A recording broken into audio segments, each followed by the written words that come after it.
Welcome to the Coop Tank. I'm your host, Steve Cooper, coming to you from SuiteRecording in beautiful Mount Laurel, New Jersey.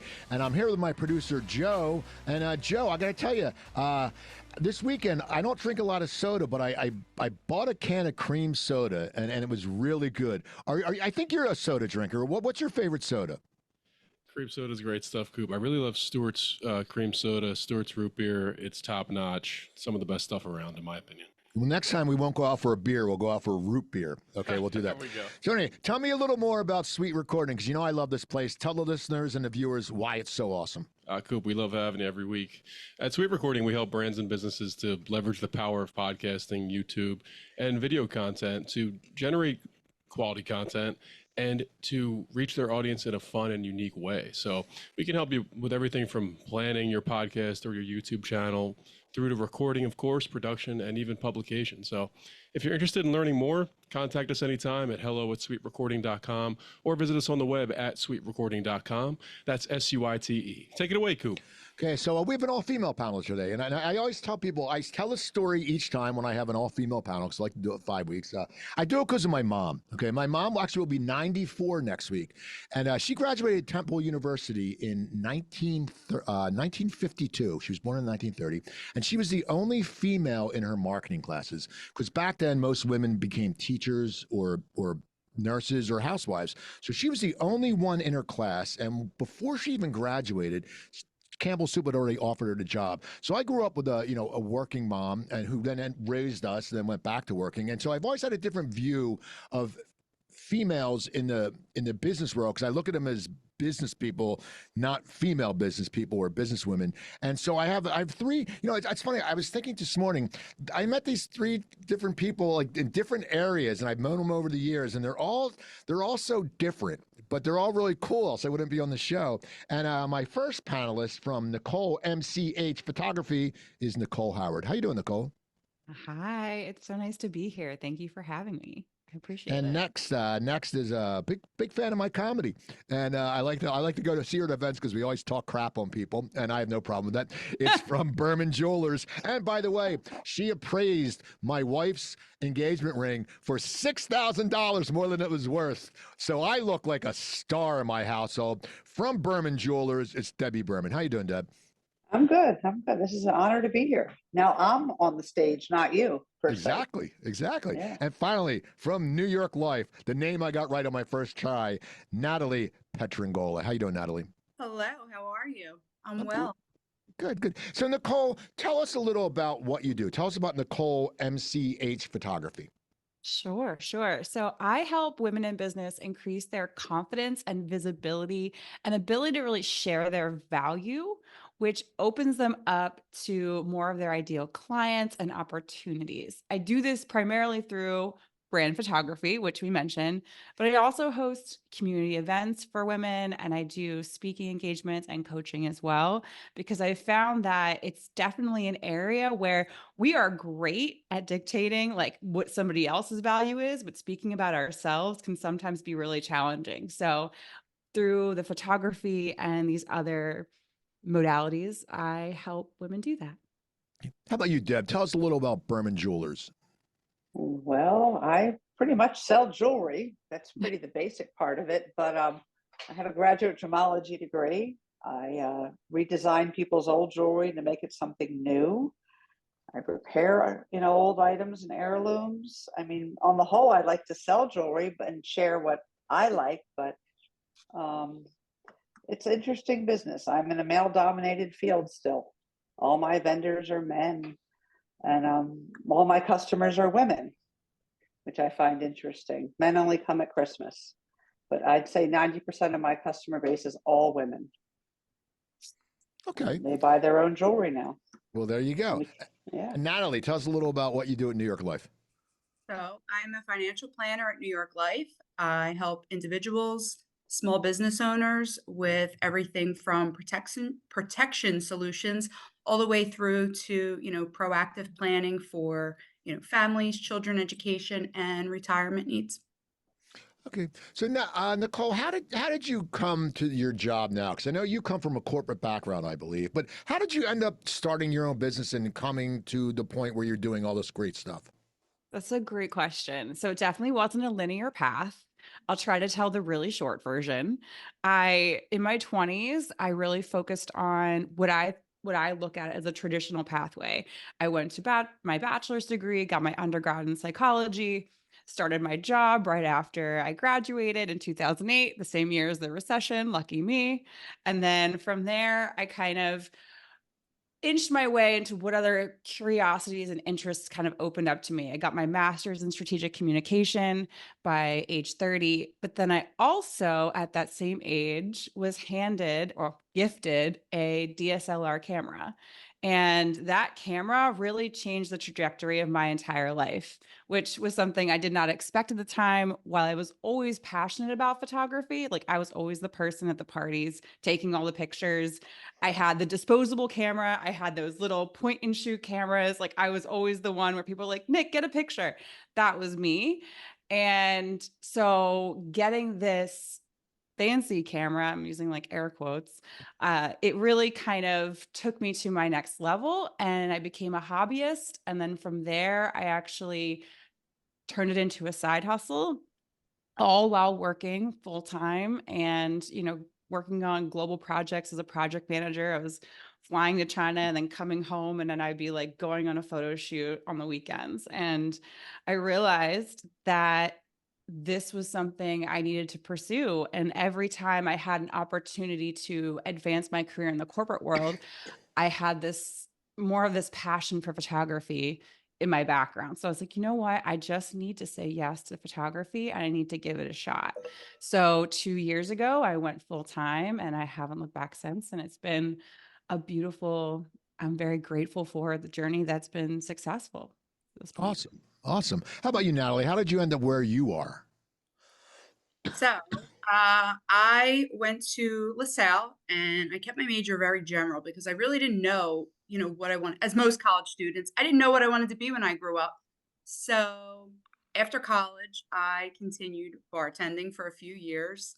And after a few years of that, I was like, oh, maybe, I should get one of those adult jobs with healthcare and a 401k. So there was a very large established medical practice open in an office in my neighborhood. So got an entry level job, was in that entry level position for about a year and a half. Knew that was a place that I really wanted to stay for a while because I just loved the culture. I loved everything about it. An opportunity opened about a year and a half later in the marketing department.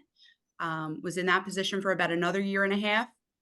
After that, position opened under one of the director of business services, who I had connected with through a mentorship program that they ran. Her and I really just connected. She had an opening in her department and wanted me to work under her. All in all, I wound up being under her for about 12 years. When I first started under her, I was really just managing processes. By the time I left under her, I had probably about 30 reporting staff and 2 departments, as well as all the business development and other things that I was doing, prior. So I really attribute, a lot of my career development to her. So fast forward to the end of those 15 years, I worked on a team. There were 5 of us. We were the business managers of the practice. And all 5 of us, unfortunately, were phased out due to restructuring, all within an hour of each other. So a little bit of a shock to the system. You think you're going to retire at a place and then life changes. But I am a firm believer that, God only gives you what you can handle, and one door closes and another door opens. I received a phone call from a partner at New York Life, and he was asking me if I had ever considered a career in financial services. And I was like, I think you have the wrong number. I was like, I do work comp insurance. I do auto insurance. He's like, no, just hear me out. Hear me out. I'm like, all right. So, we continued that conversation, and 3 years later, here I am. I absolutely love what I do. When I thought back to I never really had a passion for healthcare. I kind of just, wound up where I was and grew with the company. But when I thought about, what did I really love about what I was doing in my former role, it was really just helping people. And now I'm able to help people, but I'm able to help them even more impactfully because I'm not setting them up with the surgeon that's going to, fix their meniscus or their shoulder. I'm actually the one in there with them, sitting at the kitchen table, working on plans and solutions that are going to help them and their family, sometimes for generations to come. So that's how I got where I am. Awesome. Now, Deb, I want to hear your story because it's a family business, but did you ever sit there and not want to follow it, or did you always know you wanted to do this? I mean, how did you get... I was never doing this. So tell me what happened, because I know it's Berman Jewelers and your name's Berman, but I know I met your father. But tell me your path to like staying with the business. Well, I went to college at George Washington University, finance, business, marketing, loved school, wanted to go to graduate school, but had too much fun, didn't make it there. Forgot to take the LSATs, supposed to be a criminal attorney. Again, life was a lot of fun in DC. So I missed the LSATs and I started job interviewing at marketing firms. And then I thought about working on Wall Street. I wanted to move to New York and work on Wall Street. So I interviewed with the different investment banking companies. But that was 1990 during the SNL scandal. So that didn't work out. The market was crashing. So I ended up getting a job with a jewelry store in Washington, D.C. by total accident. It turns out it's the same company my father started with in the 1960s, I think. Small world, same company. I called him up. I said, guess who I'm working for? And he was really shocked. So I had a job there for a while. I worked for a whole bunch of different jewelers, made a lot of money. Stayed in DC, and then one day he called me and said, hey, we need help. I fired the manager. He was stealing. So I came home to help until he could hire another manager. Well, I'm still here. But the good news is I found my niche. I became a graduate gemologist. I started importing gems from South America. I was able to change the name of the business. It was not always Berman Jewelers. I said to him one day, I go, the name's terrible, Cherry Hill Gold and Silver. It sounds like a pawn shop. He goes, I do millions of dollars. There's nothing wrong with the name. I said, well, it's terrible. Why don't we just put the family name on it? And I argued enough and I got the name changed. I rebranded the whole business. We moved the store 17 years ago even. And I just started changing things and bringing it up to the new world, just little by little. And I started designing jewelry more and more, and I found the niche there because my father used to sell the diamonds, and I was selling colored gemstones with custom settings. And now I do a lot of remounting, and it just ended up, I'm still here. I like it. Turns out it all works out. That was God's master plan, obviously. And Joanne's wedding ring is from your place. I know we walked in and we Yes, saw it that. is. But Yeah. okay. So all three of you, if you think about it, jewelry, photography, financial planning, very competitive fields. The bottom line is there's a lot of you guys out there. You can go to events, you'll find a bunch of people. So I'm going to ask you, we'll start with you, Natalie. Why am I going to choose you? There's tons of you. There's tons of financial planners. Why am I going to choose you or any prospective customer? Or why would they, what makes you special? Well, first I have to choose you. No, I'm just kidding. But no, I truly believe that, there's some clients that I sit with and, I've told, it hasn't been a lot, but I've told a few clients, I don't think I'm the right person for you. I think that you have to genuinely have a organically natural connection with someone. People are handing me all of the money that they worked their whole lives for. So they have to trust me. If someone doesn't genuinely trust me, they're not going to work with me. I believe it just has to be organic. I am passionate about what I do. I treat every client that I have like they're someone in my family. So, that's what they're going to get when they're working with me.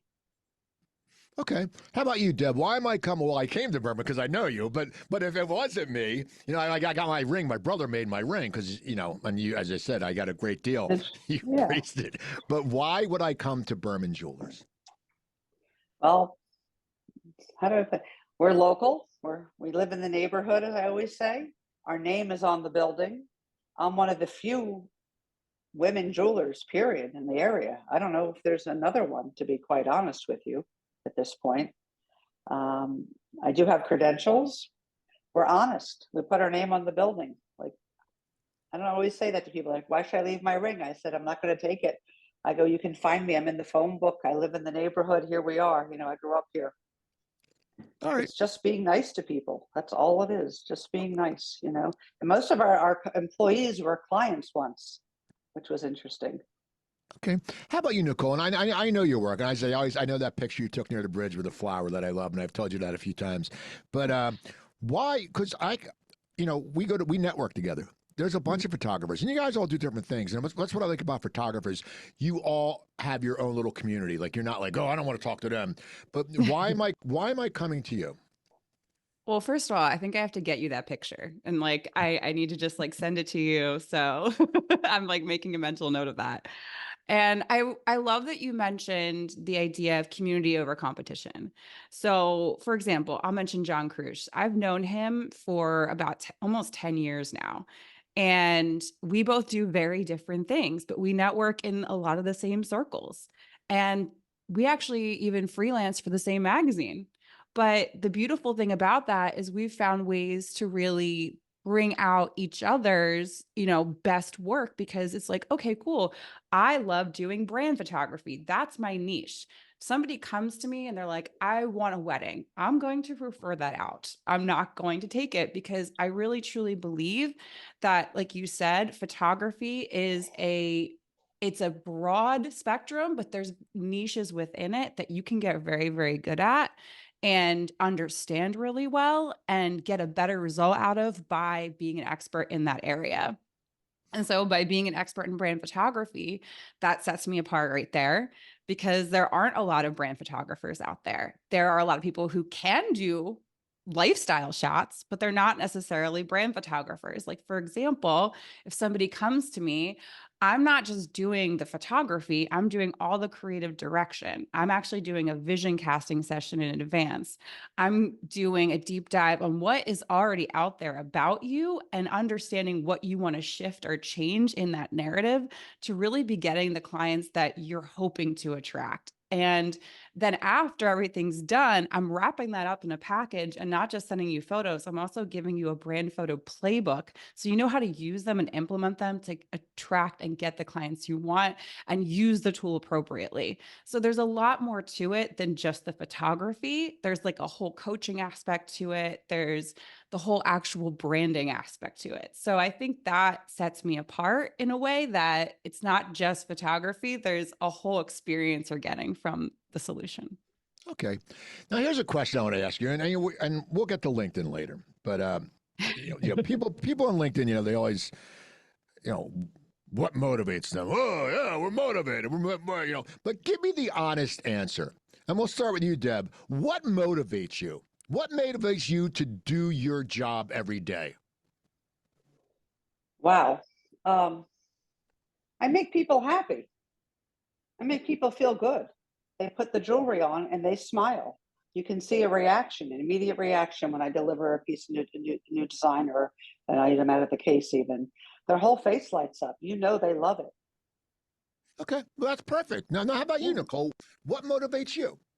It's so interesting what Debbie just said, because I'm going to echo that a little bit. Like, when people see their final photos and I hear words like, I've never liked this many photos of me before. I never thought I could look like this. And then I start seeing them sharing them and then having awesome results, or sending me emails like, hey, I'm getting sponsorships now because I'm using the photos from our brand session. And it's really, really exciting. Like, seeing the success of my clients or the happiness of my clients is definitely a motivator. And then, like, honestly, just like, because I'm a human being, I would say, Coop, is like when I'm not having a good day, because I'm not necessarily looking at somebody's success story. I'm like, I listen to podcasts, I get out there, I move my body, I do things to shift my energy so that I can get back into a state of, okay, let's get focused. Let's do this. Okay. How about you, Natalie? What motivates you? So I'm in a little bit of a different category than these two girls, because no one really wants to talk about life insurance. It's one of those things that makes its way to the bottom of everyone's list. Everybody thinks they need it, but it's at the bottom of their list. And I tell people all the time, I know I'm at the bottom of your to-do list. But what really motivates me, I really, really love working with young clients, because no one teaches us about this in school. No one, people don't realize, the benefits of purchasing life insurance for a baby, or, the benefits that, a whole life policy can give them in retirement. So really what motivates me is educating my clients and, having them, seeing them have that aha moment, like, wow, this could really help me. And knowing that, with the work that we're going to put in place, that's going to relieve stress, as they grow, as they grow their families, as they grow their business. So that's really, my main motivator. Okay. Now I can tell by talking to you, you're all passionate, you know your stuff, you're out there. I see you at events, and that's good. They're good traits. Like but we all have certain things we have to change. We have weak points in our personality. Like me, I'm a spiteful person. Like when Larry David bought the Spite store on Curb Your Enthusiasm, I looked at my wife Joanne and I said, "Man, if I had money, I would probably do that to someone. Like I'd be like, I'd buy that restaurant and fire that asshole." But that's my one thing that I'm working on. I'm not spiteful, and my wife says, "You're so spiteful sometimes," and I'm like, you know what? If I don't like this, it's whatever. So I'm working on that. So what's a characteristic or a trait in your personality that you've noticed, it's a weakness and you have to improve on it? We'll start with you, Nichole. Is there something that you've recognized and said, you know what, I got to get better at this? All the time. I mean, I'm a human, so I feel like, yeah, I'm not perfect, but I would say if I had to think of something, I think self-doubt. I think being an entrepreneur is the biggest journey in personal development. And I definitely come across like issues and negative self-talk and things like that. And I think the interesting side of that is, like, I know a lot of other women I work with have the same challenges, and so I can identify with them, but I realize that it's something that can also hold me back and stop me from growth and from getting the things I really want to achieve or helping the people I really want to help. So I definitely have to work through that. Okay. How about you, Natalie? A blatant self flaw that I have is I am tardy for everything. I was late for my own graduation party by about an hour. So, I have admitted it. I understand. So right now I've started small. So there are two things right now in life that I am never late for. It's an obligation with my niece and my nephew and my client appointments. Two things I will never be late for. Other than that, I'm still working on it. It's a work in progress.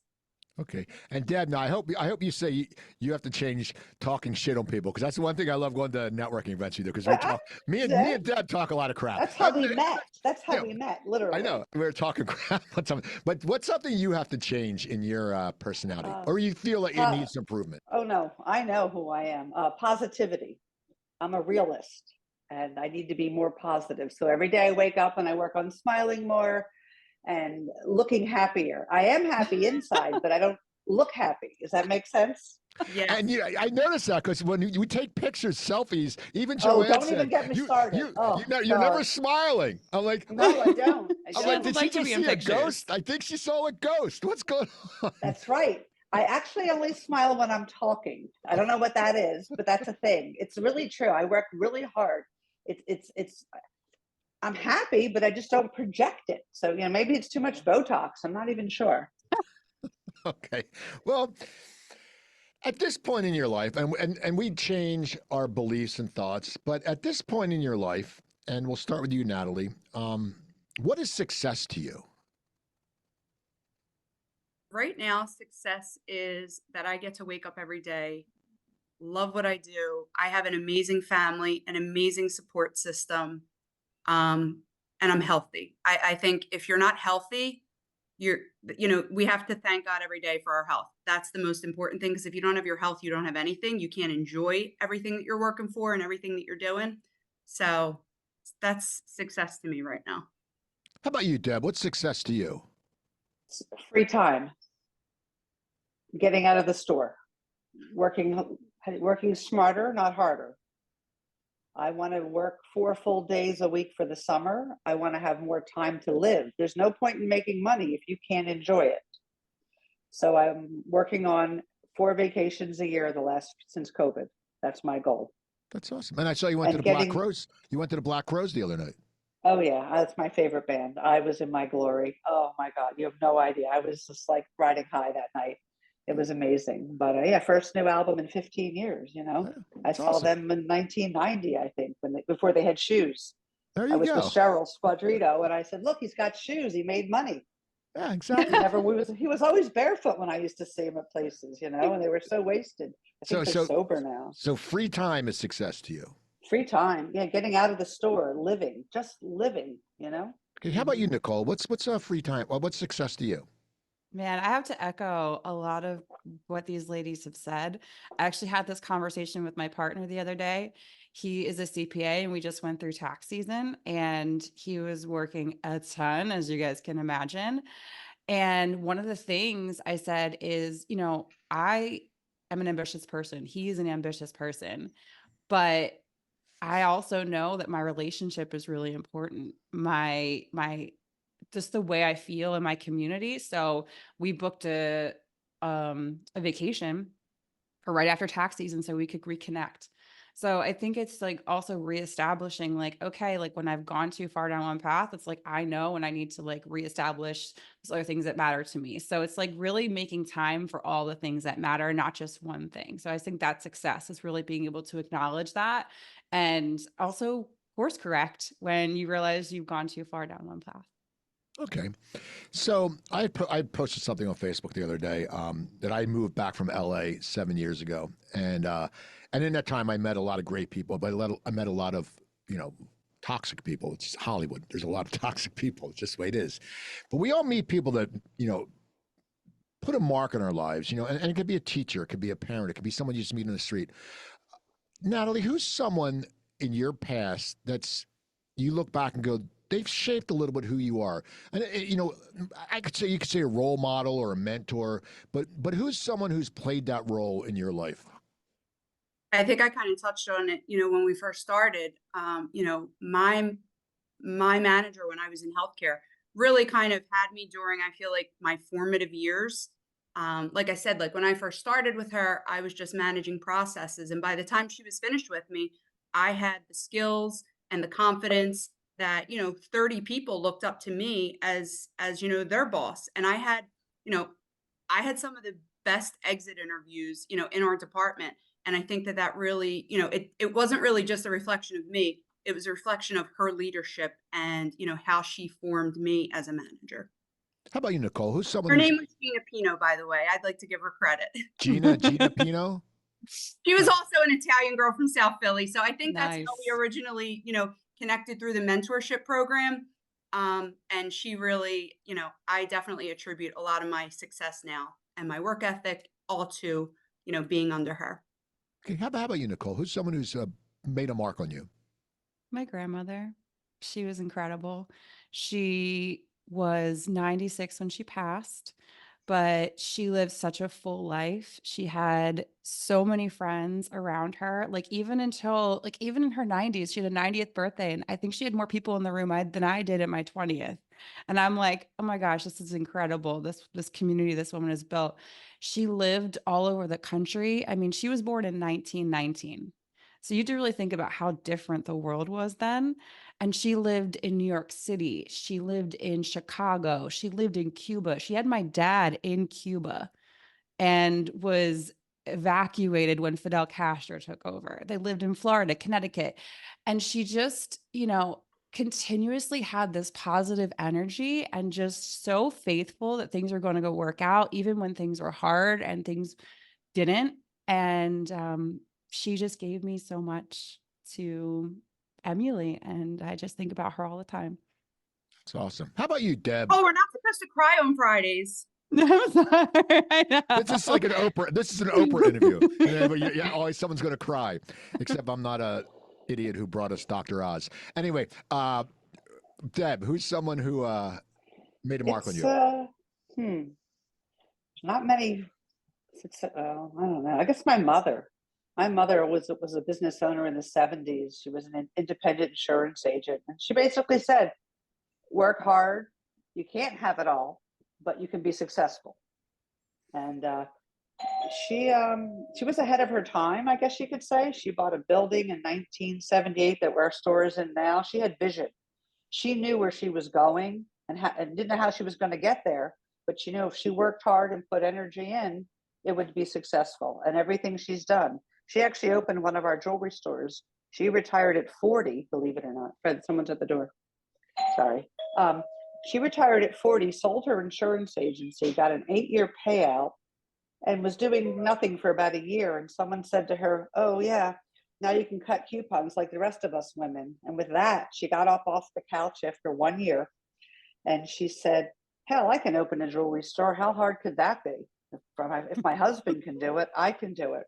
And those are her words. And she drove by a strip center in Cherry Hill, and she couldn't get a lease because she was a woman. It was 85 now, and they wouldn't call her back. So she finally got a lease with, and she opened a store and did $3 million in 1985. Damn. So there's nothing you can't do. You just have to be tough. She taught me to be very strong, and she fought for everything. But she's a true feminist. She was a Gloria Steinman follower, things like that. Yes. Well, okay, I want to ask you something. This is a question for you, and this leads right into it. It's very good. About feminism and things like that. You read. When you read, like right now with Candace Clark coming into the WNBA, they said a lot of people are throwing shade on her, and there's sometimes you hear that when women should be supporting each other more, a lot of times women pull each other down, which for me is hard to understand because I see Joe Colantonio does a great business lunch. Melissa Beach does a woman's business happy hour. Maria Grande just had the International Women's thing. So I see it different. But have you, and we'll start with you, Nichole, have you experienced it, because you work with a lot of women, have you experienced that women do tend to pull you down a little bit, even when you should all be supporting each other more? That's a really great question. And I think I'm a little bit privileged in the sense of the timing in which I have started my business, because I don't feel that at all. And I also run events where it's for women. I actually call them Radiant Rise, where we all rise together, because I truly believe that when we all support each other, that everybody lifts up. And so I don't have that experience. No, I do believe it exists. I definitely have, I can imagine in other industries or maybe other experiences it's there, but currently I don't have that experience. No. Okay. How about you, Deb? Do you feel that happens? Not now. I think it's a generational thing, to be more honest. I'm reading Barbara Streisand's autobiography, which is extremely detailed and very long and almost done. But she said her biggest critics were women, and she'd call them out and say, like, why are you doing that? And they go, we're jealous. Mm-hmm. And I'm like, whoa, that's ugly. That's just so ugly. But she would have been more successful if the critics were men, but they were women, and they were putting her down and critiquing her and saying things that weren't true. And she said that really affected her in such a way. She didn't feel that way about other women. She thought that she should rise up, But when I joined NALBO, it's kind of weird because my mom always taught me to be in a man's world and to fit in that way. And then I joined NALBO, I guess 2 years ago, and I'm like, wow, this is a great organization. It's all women, and they support each other, and there's energy here, and they want to do business with women. And it was so different than the way I was raised. And I'm like all in now. I mean, I can't explain it. It's just, I feel like I'm at like a Tony Robbins event when I go to the gala. I don't know how to explain it any other way. It's just like, wow, 250 women in a room who want you to be successful, who want to work with you. And that is a great feeling, because that's not how I saw it when I started working in my industry. Okay. I don't have that in my industry. Exactly. How about you, Natalie? I have to say, like Nichole and Deb said, I've spent a lot of my career, on teams of just women when I was in healthcare. And so I always kind of felt supported. Now I've, transitioned into a field where it's, definitely looked at as a male dominated industry. But New York Life has been, inclusive from the very beginning. I mean, they had women agents in the early 1900s when, things like that were unheard of. So they have always here, worked to, build women up. So, like the other two women, I'm very lucky in that I don't feel that. But like Nichole, I'm not going to say it doesn't exist, because I think it definitely does. I think it just, I think it's who you surround yourself with. Agreed. Agreed. I want to echo that too. I was literally just thinking that as you said it. I was like, it may have also been the choices that I made and the industries that I chose and the people that I've like decided to be around that have also influenced that experience. Okay. Well, no, we're going to keep with the subject with women and the work and all that good stuff. And it's 2024. Okay. And things should have changed, but you watch the news and there's so much bullshit going on that, a lot of things haven't changed. And then let's be honest. I mean, there's some guys who think women shouldn't vote. I mean, that's how bad it is. There are people, you run into that and you don't think about it, but because we're in an area that's very, hip and people are more open. But do you think that men, not, or have you ran into an instance where a man doesn't give you the same respect about what you do because you aren't a man? And I ask that because you see it sometimes, and there are people who go, oh, I'm not a female finance. We're going to start with a female financial planner. Oh, no, come on, this isn't Gordon Gekko, But I mean, what have you run into it? Where have you run into any instances like that? I can't think of any specifically. I mean, I have a very strong personality, so something like that, I might just glaze right over it and not even, give it a second thought.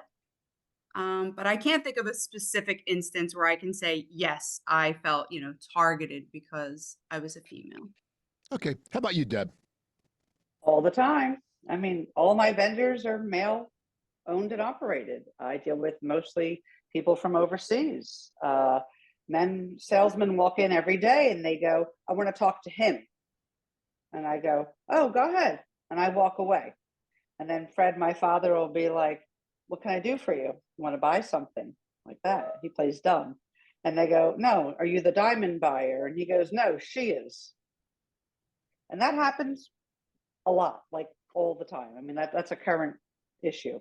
But I deal with literally, I only had in my whole life 3 female sales reps.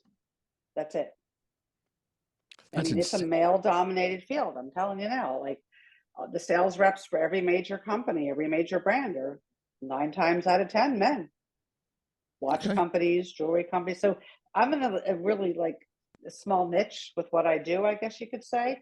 And no, it's not changing. You go to the jewelry show, there's a whole bunch of old men there. There's women, but they're the wives. They're not the owners. Okay. How about you, Nichole? I'm trying to actually think of an experience, and I'm actually going to kind of take it in a different route because I'm thinking more about my corporate background, and I'm thinking about the experiences I had there almost more so than in my entrepreneurial background, and more of how I shifted to try and fit the culture. Not necessarily how I was treated, but how I felt I needed to be in order to be seen as an equal. And I think that for me was something that probably was what even pushed me further out of that environment. Cause I was like, I don't want to be this person anymore. It's not who I am. And I felt like, there's nothing wrong with masculine energy. There's absolutely nothing wrong with it. And I think there's nothing wrong with feminine energy. I think that there's a lot of times where feminine energy doesn't have a large presence in a lot of major organizations that I've worked for. And so I think that is just something that is probably how I maybe experienced this and coped with it and dealt with it in a way where it almost didn't become a target for me, right? It's almost that like, well, you got to play the game a little bit, right? So I think that was probably my experience with it the most. Okay, and we're gonna transition into networking, but we're gonna start off with the male female thing going on, and I happen to fall into the demographic when it comes to networking as the creepy old white guy. Okay, and I know that, but no, I do, and I have no problem. But but people have met my wife. I have a beautiful wife. People know I'm not trying to hit on anyone. I'm not there like, hey, let me take a picture, with like 3 young girls. Like, hey, look at me. It's like, dude, you look like a douche. All right, I mean, to be honest, and that's a thing though. And so, but I fall into that. But do you find that sometimes guys sit there at networking and instead of really Like they're trying to hit on you. I mean, because I always see that, you hear like, I know this is more back like 10 years ago. I used to hear like guys would just like go out and, hitting, but do you ever run into that, Natalie? Like you sit there and you feel like when a guy's talking to you, he's not talking to you because he wants to hear your business acumen. He's talking to you because he's like, hey, she's sort of cute. Maybe I could get her number. Luckily, the events that I've gone to, everybody has been genuine and I think there for the right reasons. I will say I've had a couple like weird LinkedIn messages from certain people and Facebook messages from certain people, and I just instantly block and delete. Like if I was on Tinder, okay, that's appropriate. It's Facebook and LinkedIn. Go find yourself what you're looking for somewhere else, because this is not it. This is not the venue. But no, all the in-person things, luckily, I have never, like, none of the events that, you've hosted or all the other events I've been to, I've never really felt, creeped out. Okay. How about you, Nichole? It's really a good question. I don't think I've felt creeped out that I can think of off the top of my head, but I also network with a lot of women. So I feel like I end up in the room with a lot of women. So I don't know, maybe I have to think about that a little bit more. But I have gotten the creepy DMs though. Like those are really, you're like, really, come on, bro. Like, get out of here. Exactly. So yeah. How about you, Deb? Times have changed. I mean, if you'd asked me about 20 years ago, I'd say, yeah, creepy guys, just like too touchy, things like that. But I don't see that anymore. I've also changed my groups. My networking has changed. But yeah, I'd say 20, 25 years ago, 100% awful. You get a back massage. I don't want a back massage. Ew, Do I look yeah. like I need a back massage? So don't touch me. I hate to say this. I don't want to be touched by a stranger. It's just kind of odd.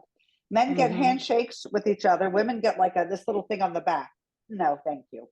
But now not so much. I'd say the last 10 years, things have progressed and I have changed my groups and I am doing with more organizations with women. So yeah, that's changed, like Nichole said. So not so much. It's still my vendors. Like I'm behind the counter. I'm like, don't come around. Like, oh, like it's more in my industry. If I go to the jewelry show, I took my daughter to the jewelry show last year. She was 19. I said, wear something that covers you. I don't care if you put a burqa on, cover something. You can't walk around like you normally do. You're not at a jewelry show. I go, you're going to see creepy guys looking at you like you're naked. It's so funny saying it. It's also like when I was in the restaurant business, I always said, a restaurant manager was always a perv with pleated pants. That's what they always said. Like they should have been wearing pleated pants then. It was crazy. So they might have a suit on, but yeah, creepy. So she went and she goes to me, even though I'm dressed, I still get the look. I go, because you're young and pretty. I said, mom's aged out. I'm lucky now. There you. So let's talk about networking. Nichole, what do you like about networking and what makes you a good networker? Networking is great because you get to meet really interesting people. I like to look at it as I like intimate networking in the sense of like, I don't necessarily love walking into a room of 250 people because I find that, just being completely transparent, like very overwhelming. But I do like networking with smaller groups, like 10, 25, because I feel like you actually get to connect and learn a little bit more about who people are, what they like, what they actually do. I mean, there's so many people who I meet where I'm like, I actually want to get to know what you do. And I feel like all of us here are lucky in the sense that we can easily explain that. But I feel like we probably all met people. You're like, so wait, what actually is it that you do? So I feel like that's why I like intimate networking settings. And I feel like I'm good at it because I actually like to get to know people.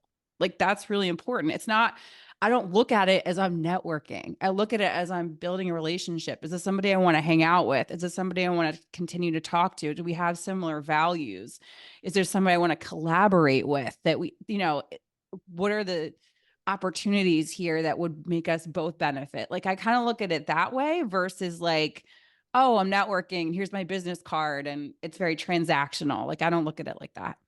How about you, Deb? I agree with Nichole. It's not, I want to get to know the person. And even if we don't do business, you might know someone I can do business with. You might know somebody else. It's not the person directly, but you get to know them. And Nichole, by the way, you're the only person I know who does branding photography. What you do is extremely impressive, I have to tell you. Oh, thanks, Deb. I've met a million photographers. Everybody does a headshot. You actually do something totally different and very unique. And your website, by the way, is great, I have to tell you. Thank you so You're much. very impressive. When I met you at NAWBO at the event Yep. just 2 years Yep. ago. Yeah. And I met you at Selfish. Yes, And exactly. I've done And we've done at business an too. event with I think Jersey Man. It was a ladies and legacy event, right? All Yeah, these. I mean, Yep. but I've reconnected with you over time, and I got to know you, and we did some business together even. But like Yep.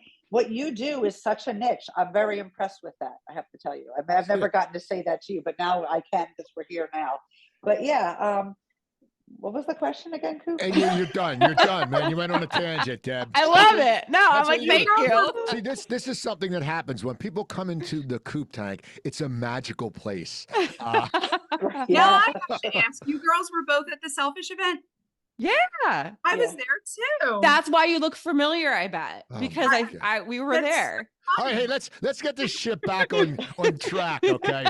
We didn't get to Natalie about taking networking. over. So we know you guys can network because you said it. So Natalie, what do you like about networking and what makes you good? And you weren't that good because they didn't talk to you at the Selfish event. No, what makes you I was back good? in the corner like baby. They may not have gotten all the way back to me, but such a small world. What I like about networking, I like networking because everybody has, like, aside from, what they do and how we could give each other referrals, like, people have such interesting stories, like how they got to where they are. Just random stuff. I was doing a career day last week at my high school, actually, at the high school. Well, that's good, by the way. I'm Um, glad that you're doing career days because these kids have no idea where they could possibly go. That's wonderful. Exactly. And Yes. like now that, like, when I was in healthcare, I was strapped to a desk for 8 hours a day. With what I do now, I have so much more flexibility. So I really do like to try to give back and volunteer. So I do a lot of stuff with high schools because I think that financial literacy is really, really important. Back to networking. And I met some guy who, was a race car driver, and I knew that if I put him in a room for 8 hours, he could tell me some of the most amazing stories. And it's things like that that I really love about networking, and from that, yes, will we all eventually do business together? Probably, maybe, but that's not for me. I just like to meet people, learn about what they do, learn about who they are. And I feel like, I don't know, why am I good at networking? Number one, I'm always me. I'm me, whether I'm in a room with high school students or, Fortune 500 executives. That might be good sometimes, that might be bad sometimes, but I don't change. And it's, maybe I could add that to the character flaws as well. But I think why I'm good, I don't know. I feel like I have a niche for walking into a room and knowing who in that room I want to connect with. Okay, and you were with Sam Modi yesterday. Yesterday? He said he was talking to you yesterday. We had lunch a few weeks ago. Okay, well, he said yesterday. I ran into him last night. Anyway. So Yes. And okay. somebody else who, like, I just love, his story. So let's get to stories. Let's get to my bitch fest, LinkedIn. Okay, and I love LinkedIn. I get my guests from LinkedIn. I promote my stuff on LinkedIn. I need to promote it, and we all need to promote. We need this. Nichole, you're a photographer. We want to see it. Deb, you should do more with your jewelry. People want to see it. Natalie, I know you're a little limited for what you do. You guys can't put certain things, but the thing that bothers me lately is everyone wants to be a freaking celebrity on LinkedIn. Like they sit there, they put their picture and they start with their humble brag, and it's an AI generated piece of shit. Okay, God, don't start. it's nothing. You can't express your story when you put AI because it all looks the same. And they're like, oh, I was getting beat down, but then I came through, and they have a picture like, hi, and it's bullshit because becoming a celebrity is not easy. I know lots of celebrities who work their asses off. It's just like we won't get into the term rock star because I know rock stars who hate when people use that term because you can't use it because you aren't a rock star. But that's my thing about everyone's just trying to be a celebrity now instead of, trying to be a business person. That's what you're there for, business. So what do you not like about, Nichole, LinkedIn? Give me one thing that you don't like about it. Oh, okay. Great question. Damn, first person. LinkedIn. I think it can be, God, I think sometimes I get a lot of requests from people I've never met before. And LinkedIn is a place I feel like I actually want to kind of know you a little bit to LinkedIn. And I'm like, who is this person? And then it's just kind of like another person in my feed. I don't know. I think that's something that I because I kind of look at it as like almost more of like a Rolodex of people I want to know versus just like this collection or amalgamation of people that I'm following. Does that make sense? Yeah. Okay. I agree with you. How about you, Deb? I don't really use it. I overthink things so much that I don't post. That's That's a my real problem. problem. Okay, it's a huge problem because I hire someone to do social media for us, so they do Facebook and Insta. Because I don't want to ever. I'm sarcastic, and it would not go well, and it could be misconstrued. There's lots of things I could say or show, and it wouldn't be good for me. And LinkedIn, I'm for 3 years. It's been on my, what I'm going to change this year thing. Yeah, sure. I'll let you know how that's working out. And then I actually did research though. Nobody in my industry is on it. They're not. Okay. They're just not. There's not a jeweler in South Jersey that's on it. Okay. They're just not. So I did check all that out, but I do go to an event and then everybody wants to talk to me on LinkedIn. I'm like, freaking call me. Like, just call me. Why are we doing this? If you really want to talk to me, call me. You have my number. I'm in the, not the book, but you can find me. You went to the event, you have my info. I don't want to be doing all that stuff. Okay. Like, That it's makes just not sense. interesting to me. It really is. I don't even like Facebook, I hate to tell you. I put the dog up, he gets 1 million likes. I put me up, I get nothing. So It happened to me. I know. put an interview with me and Mick Mars. My 1,000th interview of Cooper Talk, and it gets like 20 likes. Someone puts an interview with their nephew, and it's a shitty interview, and they get like 80 likes. I'm like, oh, whatever, man. It's LinkedIn. Natalie, LinkedIn. I mean, I think it's the same as any other social network. You have to take it for a grain of salt. It's not 100% reality. It's, what that person wants you to see, what that person wants you to think or, feel. And I'm like Deb. I like to, let's grab a coffee. Let's meet in person. I really would rather not speak to you in my inbox. If we genuinely connect, great. Okay. Do I scroll like everybody else and, see what's going on? Yeah, but it's definitely, not my favorite. That's good. And it's funny when you say you scroll. I don't know those people know that when they put that long AI thing, no one reads it. They just like it. Just they like it. Oh, I want to support them. When I was talking to John Cruz about this last night, no one reads it. Like, you're not going to read a commencement college speech saying how great you are. Anyway, we're going to change gears. June's coming up.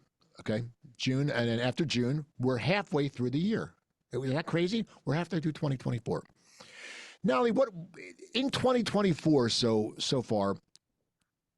What is an accomplishment that has made you really proud? And it could be personal or it could be professional. But what's something, as we look through this in 2024, what's something that's made you really proud? Love being the first one, Nichole, right? Mm-hmm. Pressure's on. So what's made me really proud is I am on track to, once again be an executive council agent here at New York Life. So that's something that, when I first joined New York Life, I always wanted to consistently achieve. And I've done that in my 3 years here. How about you, Deb? What's something that you've done in the first part that really makes you proud? I'm hiking every weekend. I woke up New Year's Day and said, got to do something different. I've weight trained. I've done yoga. I do all these crazy things. Now it's like hiking. I did a little last year, and this year I'm going to do 52 hikes plus this year. That's the goal. So New Year's Day, I woke up and I went online. I saw a vacation with REI. I'm going camping and hiking in Utah for 8 days, June 1st. Awesome. That's so cool. How about you, Nichole? What's That's what I do. What's an accomplishment you're proud of? I love that, Deb. I love that so much. Okay, so mine's a little bit of both. I know I'm gonna break the rules a little bit, but I am currently about 20 weeks pregnant, and that is really exciting. Congratulations. Thank you. Wow. And that actually happened like very end of December, so I'm counting it as 2024. And I've been also able to continually grow my brand and what I do and hold events and show up. I was in California last week for a mastermind. So I'm still running my business while doing this. And that for me was something that I'll be really honest, I was very nervous and scared about, because I was like, how am I going to feel? And some days you feel like crap. And yet I still am able to show up and do it. And I feel really proud of myself for that. Well, that's awesome. Congratulations. Congratulations. So it's come to that time where we have to wrap it up. And I always ask this question to end the show. And you know, you're all successful women, well, successful business people. But if someone comes up to you, you know, they can be graduating high school. They could be either gender. They're graduating high school, or they're starting over because, you know, few of you have started, all of you have started over, it seems, in your lives. And it could be someone in trades, it could be whatever. And they just say, hey, man, you know, they look at you as a mentor, and they go, you know, what do I do? Like, what makes this shit tick? This thing called life and the business. What advice would you give them, Nichole? Someone came up and said, Nichole, you know, we respect what you're doing, and you seem good at it, you know, and we heard how you got there. But what do we do? What insight and advice would you give someone? Well, I'm somebody who's all about action. So for me, one of the biggest compliments I've always got is that I implement and I just do it. And so I do it scared. I do it sometimes messy. I just show up and I do it and I try, and it doesn't always work, and that's okay. I still learn. And so I think it's just focusing on getting out of your head and getting into action, because that's where all the magic happens. Okay. How about you, Deb? What's the advice you'd give? I'd say follow your heart. Figure out what you really want to do, or do a lot of odd jobs and find out what you don't want to do. Yes. And it's not going to be a straight path. It never is. But you really should love what you do. I think it's really important. But what Nichole said, like, you just do it. It's funny, on my mirror in my hallway, I took a big red marker a few years ago and I wrote, just do it. So when I get up in the morning, instead of procrastinating, because I'm really good some days with that shit, I just do it. Like, what's the point? It takes 3 minutes to empty the dishwasher. Just whatever the task, how menial is, get it done. Then you get on with your day. So it's just, like, even if you fail, so what? You'll try again. Just figure out. I'm going to do a rock scramble probably on Sunday. I'm not great with rocks. I have panic attacks, trust me. But I'm just going to do it. Don't think so much. Just go for it, really. It's like making the bed, and Deb knows my making the bed bit on my act, but I won't do it now because it's very it's very off color. Natalie, what advice do you give someone? I think that I definitely kind of have to follow a little bit with, you know, Deb, and, you know, follow your passions, do what you love. I know, you know, it's old and it's cliche, but, you know, find something you love. You'll never work a day in your life, but there's some truth to it. And also, you know, book the trip. I think that you learn so much about not just the world, but yourself when you travel. One of my biggest, I have to say, I don't have many regrets in life. But my one regret is not studying abroad when I was in school. I was, you know, sheltered South Philly girl. I was more concerned with, you know, what was going on at 16th and Jackson than, you know, traveling and doing different things. But once I started traveling, I was like, oh my God, why did I wait so long to do this? So well, that's awesome. That's awesome. And real quick, before we go, we'll wrap up and I'm going to take a picture, Jen. But when you say about book the trip, I always crack up when everyone I know always takes vacations to the Jersey Shore, when for the same price you could go to London. Yes. Oh my God. So, sure. anyway, Nichole, how can people find you and find out what you do? Oh, I'm pretty much everywhere at Nichole, Nichole, MCH Photography, Instagram, TikTok, my website, and everything is that. So you can find me there. I'd love to connect. Deb Berman. BermanJewelers.com. Same with Insta, or look me up in the, what do you call it? We don't have phone book. What do you call it? On Google. Okay. On Google, whatever. You can Google me. I show up somewhere. Yeah. How about you, Natalie? Same, thanks to my industry. I am 100% transparent and Googleable. So you can find me on Google, but with Natalie N. Petrongola at ft.newyorklife.com, you know, or on any of the, you know, LinkedIn, Facebook, all that good stuff. We're going to all have to go on LinkedIn today. You know that, right? Exactly. So people, go check them out. You can email me, the Coop Tank at yahoo.com if you want to advertise on the show. The people who watch my show and the people who are on my show are shakers and movers in the industry. So isn't that something that you would really want to get your brand out to? Also, my next networking event is January 5th at Splits. It's another Cocktails with Cooper, and it turns out the Phillies play that day at 4:30. You said January 5th. I mean, You said January, January hello. 5th. June 5th. It's June 5th, June. not January, but June Like, 5th. wow, that's a long hiatus. I know. I And then was like, yeah. oh, it's 6 And months. the Cool. Phillies play that day, so it's dollar hot dogs during the game, and it's always a great event. If you want to sponsor that, reach out to me. Also, just email me for my comedy schedule. This will air. Actually, this airs next week. So Saturday, January 18th, I'll be once again at Speakeasy Stand Up at the Soundplex Studio, which is an amazing place. We're doing a lot of stuff together there. Every other Thursday in the summer, we'll be doing comedy there. Deb came to the show. It's a beautiful, beautiful venue. It's one of the coolest venues you will ever see, and I'm not lying. There's it's 3 very stages. It's beautiful.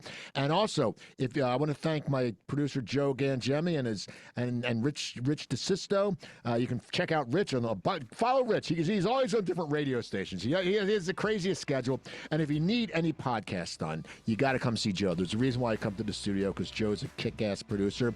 So that's about it, people. I'm Steve Cooper. Follow everyone up. Listen to everyone. And yeah, that's about it. I have nothing to say. Have a good weekend.